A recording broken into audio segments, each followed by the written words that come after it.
درې اعمال داسې دي چې پس د مرګ انسان ته ثوابونه میلاویږي.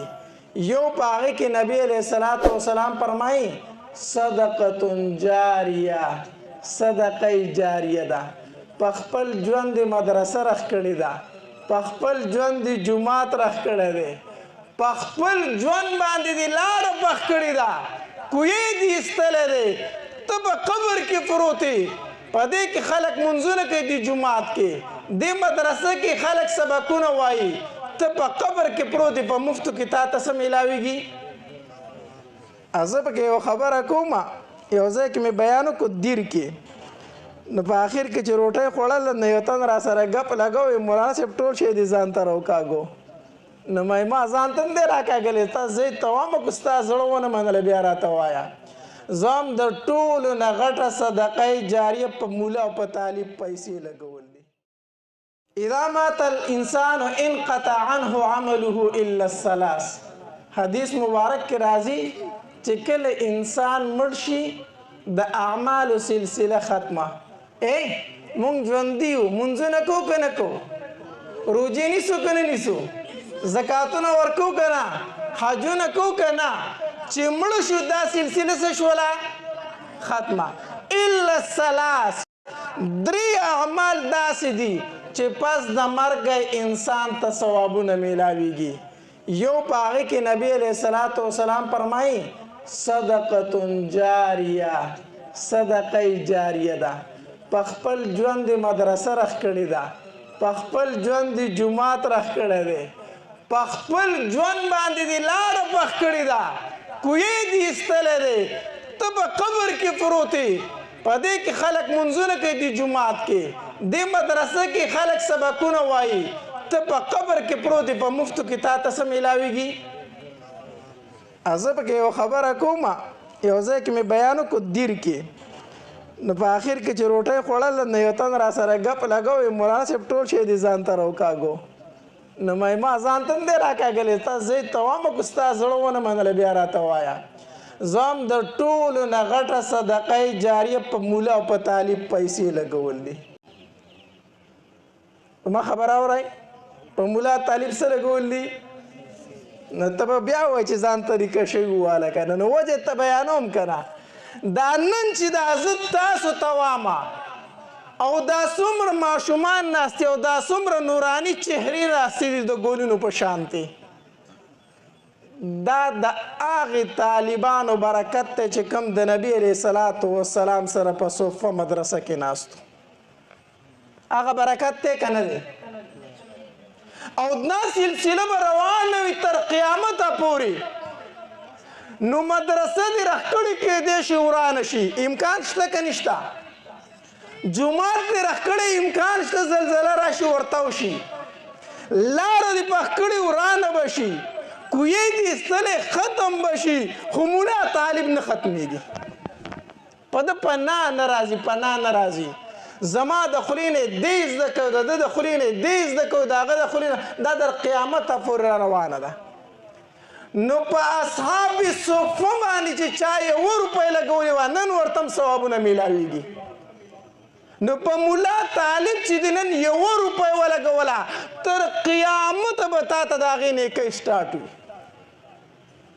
ځکه دا حدیث، دا قرآن، دا قیدات، دا سپاره به هله ختمېږي چې قیامت قایم شي. دا سلسله به روانه نو یو دی صدقة جاریه، صدقه جاریه. دویم نبی علیه الصلاة والسلام فرمایي ولد صالح یدعو له. نیک عمل بچی دی چې پس د مرګ مور او پلار د دعاګانې غواړي. تاسو ته وامه په دې خپلو بچو قرآن زده کوئ، په دې خپلو بچو حدیث زده کوئ. حدیث مبارک کې راځي، دا حدیث فتاوی رحیمی ذکر کړی، هلته یې کتی شئ. وایي په میدان محشر کې به د قیامت په ورځ د ټولو نه څه عذاب هغې مور ته میلاویږي، هغې پلار ته میلاویږي. کم مور کم پلار چې خپل بچي ته قرآن او حدیث نه دي ښودلي. قرآن بچی ته نه دی ښودلی حدیث نه دی ښودلی په میدان محشر کې به د ټولو نه بدترین عذاب د دغې مور او پلاري خلک به ورته ګوري پیژني به یې دا هغه پلار دی چې اوس وی ډاکټر و دا هغه پلار دی چې اوس وی انجینیر و دا هغه پلار دی چې اوس وی په امریکا کې و دا هغه پلار دی چې اوس وی په ملیشا کې و خو قرآن پکې نه و د قرآن حافظ پکې نه و عالم پکې نه و ځکه ورته نن دا عذاب میلاویږي ثم لتسألن یومئذ عن النعیم الله به د هر نعمت متعلق تپوس کوي بچی نعمت دی که نه دی بچی نعمت دی که نه دی چې کو تاسو ته نعمت نه ښکار چې د چا نشته تپوس دې وکړه د ټولو نه لوی نعمت دا بچی دي چې د دې نه د عالم نو جوړ کړی حافظ دې نو جوړ کړی لومبی به الله د دوی تپوس کوي دا درته نه هم چې ډاکټر ته مه جوړوه دا درته نه هم چې انجینیر ته مه جوړوه دا درته نه هم چې امریکې او ملیشا ته مه لېږه زه درته وایم ټول دې ورکړي دي نو د الله کتاب له دې پکې کم یو ورکړی د الله دین له دې پکې کم یو ورکړی دی لږ خپل ګریوان کې سوچ وکئ ولد صالح یدعو له نیکعمله بچی دا لویه سرمایه ده ولې علماو لیکلي دي وایي هېڅ یو بچی د مور او پلار حق نشي ادا کولی هېڅ یو بچی د مور او پلارو پلارانو تاسو ته م وایم تاسو په دې پیسو میسو مه غولېږئ ګورې ستاسو حق په پیسو نه ادا کیږي ستاسو حق په پیسو د هېڅ مور او پلار یو بچی حق نشي ادا کولی یاد وساتئ یاد وساتئ علماو یو واقعه لیکلې ده وی هلک له مور واده وکړو دا هلک د مور او پلار د دې مور ډېر تابعدار او پلار یې مړ خو دغه یو مور یې وه چې واده یې وکړو نو دې هلک دا خپله ښځه کېنوله وی دې مور مې ما ته کونتون کړی دی زه یې رالوی کړی یم په ډېرو خوارو باندې زما دا مور ګورې ستا نه خفه نه شي ښه کو دا رضا وي زه به رضا یم کو دا خفه وي زه به خفه یم او د دې مور په ما ډېر لوی حق دی ګورې د دې به خدمت کوي نو زه هم دا نیکعمل هلک دا څه و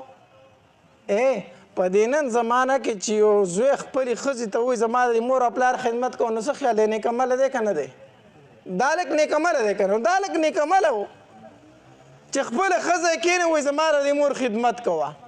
ښځې ورته وي ټیک د خدمت به یې کومه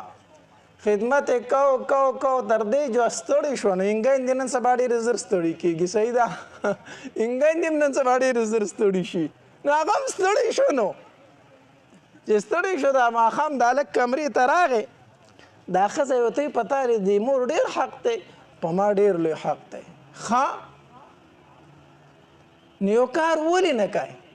چې دا حق ولې په یو ځای ته ورکړې که نه حساب ورسره سبا وکړې چې څومره حق د دې دی او دا ټول وله په یو ځای ورکړي نو زه به ته هم فارغه شم ته به هم فارغ شي ځاله به عشق کوو او د الله په دربار کې به ګناهګار هم دی هغې زوی ورته وایي دا خو دې راته ډېره ښایسته خبره وکړه زه خو د آخرت نه یېرېدم چې الله مې پرې رانیسي نو چې په یو ځای وله حق ورکړم خو جمعزي به شي زما ستا سهار شو هلک د کوره ووتو داسې مازدیګري ته چې واپس راغی مور یې کېنوله وی مورې وی هو ستا په ما ډېر حق دی که نه وی او وی خوښه دې نه چې دا حق درله په یو ځای درکړمه دا ټول حق په یو ځای درکړم مور پوه شوه چې د زوی مې غوږونه ډک شوي بېګا د شپې مور خو پوه شوه خبرې ورته شوي دي مور یې هوښیاره ښځه و قیامت یې جوړ نه کړو په ځان یې راکېنښودل غویمه په کور کې جوړه نه کړه هوښیاره ښځه وه هغې ورته وي بچې دا خو ښه خبره ده بس ما ته زما حق راکړه ته رانه هم فارغه ستا ښځه هم فارغه ده وی ټیک ده وی څنګه یې درکړم وی حساب کتاب د نن شپې نه شروع کړو د نن شپې نه به څه شروع کړو حساب به شروع کړو ما ته زما حق به ته راکوي صحیح ده د جمعې شپې اوس خو جمعې په ختمېدو دی خو دا سخت جمعې خو په تاسو په موږ تیر شو د جمعې شپې وي هلک سملاستو کټ ګرم شو بار یو ډرم پروت و د یخو اوبو مور لاړه په هغې کې لوټه ډوبه کړه او چې راړه چې زوی ته سیټ ته په کټ کې واړوله زوی نیغ راپاڅېد مور دا څه کوې ما ترې کټ لون کو د یخنۍ ته وګوره د جمعې ته وګوره دا دې څه وکړو مور یې ورته وایي چپ کنځل به نه کوې بدې ردې به نه وایي تا راته وي چې حساب کتاب کو کنځل به نه کوې اواز به نه پورته کوې صحیح ده مور یې ټیک ده نو زوی د طلایې نه هغې طرف ته سملاستو بس دا طرف دې لونې چې هغې طرف ته به سملمه چې لږ ټایم تیر شو دا ځای ځان ته بیا تود کو که نه مور یې لاړه بله د ډرم نه د اوبو یخه لوټه ډکه کړه جورا چې دی په کوم طرف کې ملاستو هغې طرف کې ورته واړوله چې په هغې طرف کې ورته واړوي مور دا څه کوې وایي چپ غږ به نه کوې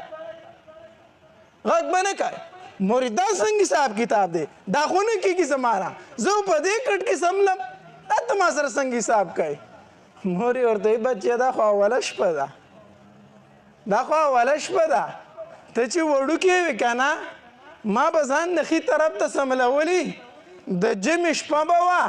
تا به ما ته ښي طرف ته میچازې را پرېښودې کټ به دې راته لون کو ما به د هغې طرف نه ته چپ طرف ته واړولې ته به ما وچ ځای ته کړې په لون ځای کې به زه په خپله سملاستم نو چې چپ طرف ته به دې میچازې وکړې هغه ځای به دې لون کو ما به ښې طرف په خپله ملا وچ کړی و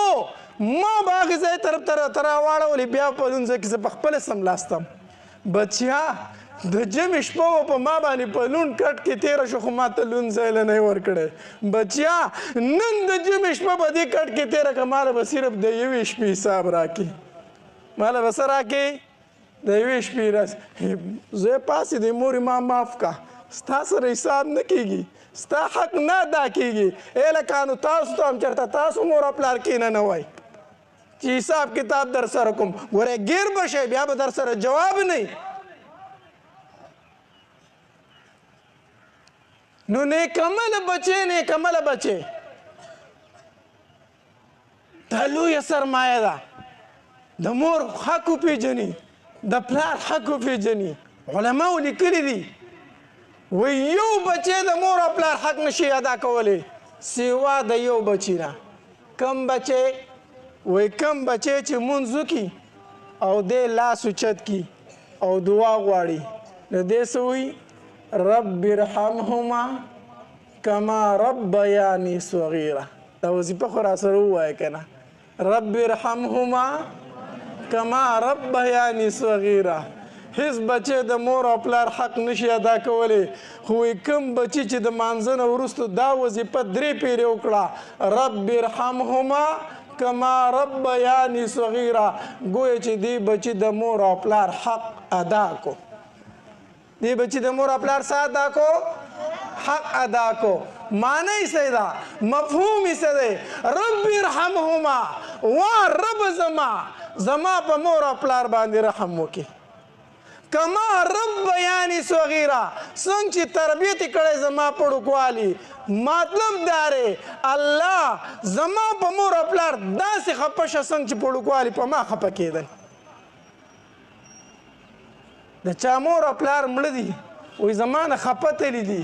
دا وظیفه ورله ډېره کوه ښه رب ارحمهما کما ربیاني صغیره ښه ما وایي چې دا وظیفه به کله کوي لږ جواب راکړئ د څه نه بعد به یې کوي مانځه نه نو دا خو چې تا بچي ته مونځ ښودلی که نه نو چې هغه مونځ نه کوي نو تاله به دا وظیفه وغواړي تاله به دا دعا وغواړي هغه سار دی هغه وده دی اذان وشو حی علی الصلاة الصلاة خیر من النوم اذان کېږي आवाज کېږي هغه په کټ کې پروت دی وده پروت دی ځمکه ورته خیرې کوي د الله ظالمه پاسه زه خو د الله تابعدار یم بله ځمکه چېرته وګوره هلته پرېوځه په هغه باندې نور راوختو هغه مونځ نه دی کړی نو تاله به دا دعا د کم طرفه وغواړي چې هغه د الله نه مني هغه به د مور څه ومني هغه به د پلار څه ومني مشرانو تاسو ته وایم تاسو ته وایم د خپل بچو تربیت وکړئ د الله دپاره سبا په قبر کې پروت چې هغه لاس اوچت کړي رب ارحمهما کما ربیاني صغیره چې هغه سپاره راوالي هغه قاعده راوالي هغه قرآن راوالي هغه وایي الف لام میم څو نیکۍ میلاو شوې 10 نیکۍ میلاو شوې چې په مفتو کې په قبر کې تا ته 10 نیکۍ میلاو شي خپل بچی قرآن له راولی قیدی له راولی سپارې له راولی مدرسې له راولی قسم په الله کو دغه دنیا دې په دې قبر کې په کارېږي دا کومه په حرامو چې تاله راغلې ده دغه یو بچی به د عالم په کارېږي دغه یو بچی به د حافظ په کارېږي علماو لیکلي دي تاریخي روایتو کې راځي وی عیسی علیه السلام په لاره باندې تېرېدو ټایم مې اوږدېږي مختصر کوم ښه عیسی علیه السلام په لاره باندې تېرېدو وی عیسی علیه السلام دا معجزه و چې الله تبارک وتعالی به هغه ته د قبر والو حالت ښودو یو قبر واله دی سخت عذاب ورته میلاویږي د الله په عذاب کې مبتلا دی عیسی علیه السلام لاړو څه موده پس اتفاقي په دغې لاره بیا راتلو څه ګوري چې هغه قبر واله د جنت په نعمتونو کې ناست دی عیسی علیه السلام اسمان ته وکتل وی الله زورور ذات نو الله څوک درنه تپوس کولی نه شي نو کله دې د اور په لمبو کې کېنولی دی او کله د جنت په باغونو کې ناست دی الله دې کې څه حکمت دی مخکې د سزا ورکوله او اوس د جنت په نعمتونو کې ناست دی الله تبارک وتعالی وحی وکړه عیسی علیه السلام ته وی ای عیسی دا سړی چې دی په خپله نیک عمله نه دا سړی په خپله څه نه نیک عمله نه وی دی چې کله مړ کېدو د خپلې ښځې په ګېډه باندې بچی پرېښی و پس د مرګ هغه بچی پیدا شو رو رو لویدو نن عیسی دومره شو چې مور د ګوتې نه ونیو استاد صاحب له عبادت خانې ته بوستو استاد صاحب دته سبق شروع کا نو استاد صاحب ماشوم ځان ته کېنو وی بچیو وایه بسم الله الرحمن الرحیم ماشوم په وړو شونډو لګیا شو بسم الله الرحمن الرحیم عیسی مال حیا راځي عیسی مال حیا راځي چې د ځمکې د پاسه د کم سړي ماشوم بچی په وړو شونډو زما نوم اخلي او لاندې په ځمکې کې پلار ته زه عذاب ورکومه عیسی مال حیا راځي عیسی چې نن د بچي وي بسم الله ما د پلار نه عذاب پورته کو هی پلارانو تاسو ته وایم جولۍ درته غواړم د خپل بچي مدرسو له راولئ په دوی باندې قرآن زده کوي په دوی باندې حدیث زده کوي ولد صالح یدعو له نیک عمله بچی او آخري جمله د حدیث ته او بس دا وامه دریم نبی علیه السلام فرمایي او علم ينتفع به علم چې پس د مرګ انسان ته ثوابونه میلاویږي علم دی څه شی دی علم دی قاري صاحب په عمر کې د الله برکت واچوي دا څومره ماشومان چې تیار کړي دي که نه دا صدقه جاریه ده دا څه شی دی الله دې ټولو استادانو ته دې اجر ورکړي دا صدقه جاریه ده هغه یو روایت ته وامه حدیث مبارک کې راځي د علماو دپاره هسې ځان دپاره ځان د خوشحال ځان ته یې وامه نور علماو ته نه وامه زه ډېر کمزور یم خو ځان ته یې وامه چې موږ د علما په دې 5,000 روپۍ ولې ګزاره کوو تاسو به چې دا څه لیوني شوي دي دا ملان څه لیوني دي 10,000 روپۍ 15,000 روپۍ 8,000 روپۍ زموږ سره نن سبا هلکه قاري صاحب له څو تنخوا ورکوي 15,000 هلکه دا خو ته ډېره هایي تنخوا ورکوي علما ناستې قاریان ناستي نن سبا په بونیر کې د قاریانو هایي تنخوا څومره ده 15,000 څومره ده لکه نه په دې باندې د دیاړمار ګزاره کېږي نو تاسو به چې قاري صاحب تاسو ولې لیوني شوی چې د 15,000 ته ناست یې زه درته صرف یو حدیث وایم چې موږ دی حدیث ته ګورو حدیث مبارک کې راځي وایي قاري صاحب مولي صاحب به تلې د میزان ته مخکې کړی شي اعمال به یې تللی کېږي چې کله اعمال تللی کېږي که نه اوس د قاري صاحب سره د قرآنه د حافظ صاحب سره د حفظ نه د عالم صاحب سره د علم نه د نیکو چابړی سپک شو د ګناهونو چابړی درون شو د ګناهونو چابړی به درون شي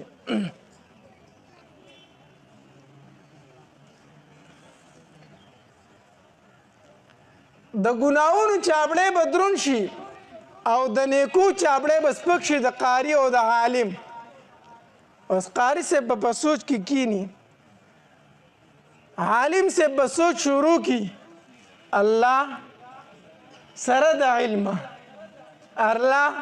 سره د حفظه اوس به په دې ټول میدان محشر کې आवाज کیږي چې پلان کې د پلان کې زوی ناکام شو په داسې ناکامۍ سره چې بیا به کامیاب نو چې سره د علم به سړي دا आवाज کیږي نو ډېره ناکامي ده الله دې موږ ته فنا راکړي چې سره د علم په سړي دا आवाज کیږي چې جهنم ته دي ځي سره د حفظ د आवाज کیږي چې جهنم ته ځي لویه ناکامي نه ده لویه ناکامي ده نو مولوي صاحب به په سوچ کې ودرېږي چې سره د علم به اوس په ما باندې आवाज کیږي چې جهنم ته ځئ ځکه نیکۍ مې سپکې شوي ګناهونه به درانه شي دی په دې سوچ کې ولاړ دی وایي ناڅاپه به د وریځې په شکل باندې یو څیز راشي د نیکو په چابړي کې به پرېوځي د نیکو چابړی به دروند شي د ګناهونو چابړی به سپک شي چې ګناهونه سپک شو نیکۍ درنې شوي आवाज به وشي پلانکې مولي صاحب پلانکې قاري صاحب داسې کامیابه شو چې د نن نه بعد به ناکامه نه شي ځي د جنت ته دې داخل شي الله دې زموږ د ټولو جنت نصیب کړي نو مولي صاحب چې روان شي که نه او دا قاري صاحب جنت ته روان شي روایتو کې راځي دی به راوګرځي د الله په دربار کې به درخواست وکړي الله بې ادبي معاف الله ګستاخي معاف په ما خو د جنت فیصله وشو الله که دا عرض وکړمه زما نیکۍ خو سپکې وي د وریځې په شکل څه راغله چې زما د نیکو چابړه یې دروند کړو الله دا څه و دا خو راته ووایه الله حدیث مبارک کې راځي الله تبارک وتعالی به ورته وفرمایي چې ای قاري صاحب ای مولي صاحبو دا هغه نیکۍ وي چې ستا د شاګردانو په اعمالو کې حصه وه په دنیا کې ستا شاګردانو چاته د قرآن ښودلی و چاته د حدیث ښودلی و چاته د سپاره ښودلې وه چاته د قاعده ښودلې وه ستا خپل اعمال نه و خپلې نیکۍ نه وي ګناهونه دې زیات وو خو د هغې په اعمالو کې به ستا څه وه حصه وه نو چې کله ستا خپلې نیکۍ کمې شوي موږ ستا د شاګردانو په اعمالو کې چې ستا کومه حصه وه ستا د نیکو چابړي ته چې هغه پرېوته ستا نیکۍ درنې شوې دا عالمان الله جهنم له نه دي پیدا کړي ښه الله تبارک وتعالی چې دې ځای ته بخاري شریف کوزوي الله چې دې ځای ته دا قرآن کوزوي دا د اور د جهنم دپاره ورته کوزوي چرته هم دې دپاره نه کوزوي چرته هم دې دپاره نه کوزوي الله چې دې ځای ته قرآن کوز کړی دا سینه به الله جنت له ورکوي دا سینه به الله جنت له ورکوي دا علما چې ناست دي کو جنتي چهرې ګورئ دوی ته وګورئ دا مونږ به ډېر کمزور یو مونږ به ډېر کوتاه یو ډېر کوتاه به یو خو چې دی حدیث ته وګورو که نه مونږ وایي مونږ له 500 روپۍ کافي دي مونږ له 400 کافي دي د دنیا ژوند دی تیر به شي خو چېرته ځان له شاګردان تیار کړمه په دې لاندې لحد کې به زما په کار راشي په میدان محشر کې به زما دا شاګردان په کار راشي الله دې زموږ شاګردانو ته قبولیت ورنصیب کړي دې علماو سره تعاون کوئ دا علما یوازې مه پرېږدئ دا علما ډېرې سختې برداشت کوي دا علما په دین باندې خپل سرونه ورکوي امام احمد بن حنبل رحم الله په زمانه کې یو مسله راپورته شوه په خلق القرآن باندې. مسله دا راپورته شوه چاوی قرآن حادث دی چاوی قدیم دی دا یو دینی مسله ده. چاوی دا مخلوق دی چاوی مخلوق نه دی دا قدیم دی. امام احمد بن حنبل رحم الله فتوا ورکړه قرآن قدیم دی. دا نسخه نه یادوم ښه دا کلام د الله یادومه. قرآن قدیم دی دا مخلوق نه دی. فتوا یې ورکړه علما راپورته شو دا خپل فتوا دی واپس واله. غلط علما خو په هره زمانه کې موجود دي که نه. دا فتوا دی واپس واله غلطه فتوا دی ورکړې. امام احمد بن حنبل رحم الله فرمایل قرآن مخلوق نه دی قرآن قدیم دی ځکه دا صفت د باری تعالی دی او صفات د باری تعالی قدیم دی. څنګه چې ذات د باری تعالی قدیم دی داسې صفات د باری تعالی هم څه دي قدیم دي. څنګه چې ذات د باری تعالی مخلوق نه دی داسې صفات د باری تعالی مخلوق نه دي. امام احمد بن حنبل رحم الله فتوا ورکړه. علماء په شکایتونه وکړه بادشاه ته. بادشاه جیل کو رای وستو وی دا فتوا دی واپس واله. وی نه اخلمه وی وجنم دی وی ومې وجنه فتوا واپس نه اخلم. ټول خلک اعلانونه وکړو خلک راټول شو د هغې زمانه علماء سوچ و هغه راټول شو ټول مخلوق راټول شو. امام احمد بن حنبل رحم الله میدان ته ورتاو کو چې ورتاو کو بادشاه جلادان روغوښتل کوم چې کوړې ورکوي. مال پکې داسې جلاد پکار دی چې یو خو ګزار سخت ورکولی شي دویم په زړه کې رحم نه وي. یو جلاد راپاسې دا کار زه کولی شم طاقت را پکې هم شته رحم را پکې هم نشته. ورشه په امام احمد بن حنبل رحم الله شروع کا. جلاد شروع شو. امام احمد بن حنبل رحم الله لاس خپې تړلي شوي په میدان کې غورځولی. شاګردان هم ګیر چاپېره ولاړ دي جاړي د الله په دربار کې هېڅ نشي کولی. بل طرف ته د بادشاه زور دی جلاد لګیا دی په استاذ باندې کوړې برسیږي ګوړې ول را پرېږدي. وایي چې کله به یې کوړه را پرېښودله تاریخ لیکي وایي د کوړې ځای به داسې سیري شو سرمن به یو طرف ته بل طرف ته لاړه کپړې به سیرې شوې. جلاد لګیا دی وایي د امام احمد بن حنبل رحم الله په بدن باندې چې کوم بر صادر و هغه تار تار شو بدن یې ښکاره شو. بادشاه جلاد ته صبر وکړه صبر یو منټ. امام احمد بن حنبل رحم الله ته وفرمایل وی فتوا دی واپس اخلي. امام احمد بن حنبل رحم الله وفرمایل نه ما صحیح خبره کړې ده ما د دین خبره کړې ما د خپل ذات خبره نه ده کړې چې واپس یې والم. بادشاه جلاد ته وویل په دې تهبند وله شروع کا په دې پرتوغاښ وله شروع کا چې دا تهبند یوځي او بربند ودرېږي دلته. چې دا خبره امام احمد بن حنبل رحم الله واورېده که نه وی دا پرتوګ وله وشلوه. امام احمد بن حنبل رحم الله داسې ودرېدو اسمان ته یې وکتل وی الله ته مینې الله ته مینې د اوسه پورې مې چغه نه واله زما د ذات مسله وه الله که زما پرتوګ وشلېږي زه بې لباسه شم الله په ما پسې شاته لویه پیقه پرته ده زما سره شاته لویه پیقه پرته ده پیقه حنبلي پرته ده. سبا چې زما نوم څوک اخلي خلک به وایي چې کوم امام احمد بن حنبل هغه بربند کړی چې و. الله اوس د دین خبره راله الله زما حفاظت وکړه الله دین په شرمېږي الله زما حفاظت وکړه. تاریخ لیکي وایي جلاد چې په پرتواخ ځای له څومره ګزار په تې ځای راچو دومره په پرتواخ ټیټ کېدو دومره به لنګ ټیټ کېدو لنګ به ټیټ کېدو. لګیا دی جلاد ګزارونه کوي امام احمد بن حنبل رحم الله ولاړ دی بېهوشي پرې راله ځمکې ته راتاو شو. چې ځمکې ته راتاو شو یو شاګرد ټینګ نه شو په یو ګیلاس یې په لاس کې ورامنډې کړې پړ مخې پرې راپرېښودو. استاذ محترم پاسه پاسه پاسه چې امام احمد بن حنبل رحم الله په هوش کې راغی استاذ محترم دا پی اوسکا دا پی اوسکا. امام احمد بن حنبل رحم الله سر اوچت کو اوښکې روانې شوې د سترګو نه انی صائمون زه خو روژهدار یم څنګه پیوس کړمه دا کوړې چې زما په بدن باندې لګي زما دا بدن چې ټوټې ټوټې کېږي انی صائمون زه روژهدار یم زما روژه د پی نشم څکلی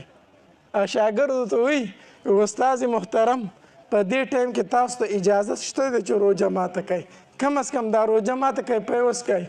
امام احمد بن حنبل رحمه الله وخندل په خندا شو زه روژه نه ماتوم دلته کې زه به روژه د نبي علیه الصلاة والسلام سره په حوض کوثر ماتوم زه دلته روژه نه ماتوم او چې جلاد ګزار راواچو امام احمد بن حنبل رحمه الله په ژبه کلمه جاري شوه وی لا اله الا الله محمد رسول الله او چې ده وویله اخر سلګۍ ورکړه انا لله و انا الیه راجعون دنیا نه په روژه کې لاړو مونږ درته وایو مونږ طالبان به کمزوري یو مونږ ملان به کمزوري یو ستا سره زمینداره نشو کولی ستا سره دکانداري نشو کولی خو قسم په الله کو د دین مسله راله په دې سینه به ګولۍ الې خو رستو کېږو نه دې ملانو ته سپک مه ګورئ دې علماو ته سپک مه ګورئ دا ستا د دین چوکیداران دي دا ستا د دین محافظ دي کله چې په دین باندې حمله شوې ده دوی خپلې غوښې ټوټې ټوټې کړي خو د دین د مسلې نه وروستو شوي نه دي خپل بچي دین له ورکئ کمزور یم خبرو کې به رانه ډېرې کوتاهۍ شوي علما ناست دي ګستاخۍ به رانه شوي د هغې نه معافي غواړم د زړه د کومې نه معافي غواړم زه کشر یم ماله به مناسب نه ستاسو په مخ کې ما خبرې کړي بیا بیا بخښنه غواړم بیا بیا معافي غواړم الله دې د عمل کولو توفیق راکړي او الله دې قاري صاحب په عمر کې برکت واچوي او بیمار دی اوس یې ما ته وي زه دننه خالي یم څه شی راپکې نشته خو دغه جوسه ده چې ګرځمه نو مې الله دې ستا په ژوند کې نور برکت واچوي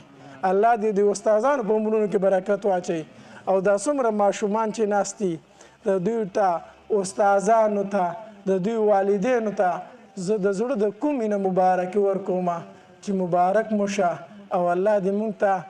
مستقل مزاجي راکړي الله دې ثابت قدمي راکړي الله دې مزید توفیق راکړي واخر دعوانا ان الحمد لله رب العالمين